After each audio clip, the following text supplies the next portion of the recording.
our classic, what we call step back sequence, because we use this in place of putting our hands on the floor and going into a downward. We don't do downward facing dog in yoga for cancer.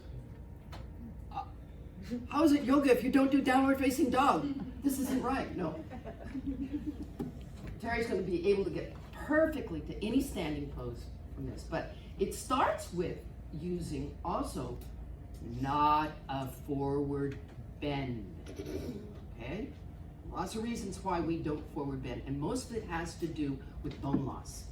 If you don't do a forward bend correctly, you put your spine in severe risk and danger.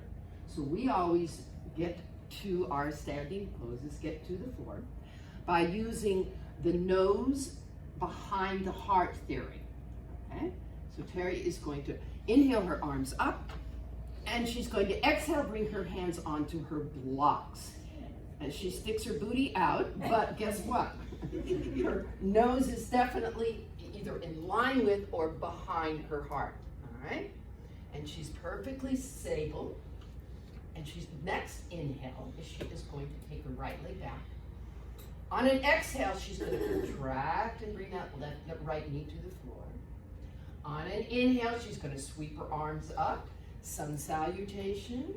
Exhale brings it down. We always contract on the exhale. The inhale is going to lift that right leg, extending it, looking forward, nose behind heart. And the exhale is going to bring her forward, still with her heart in front of her nose. In breath brings her up, and exhale brings her arms down. Okay? So this is one of the principles that we use to coordinate and bring movement. Movement is the basis of first principle of yoga for cancer. All right.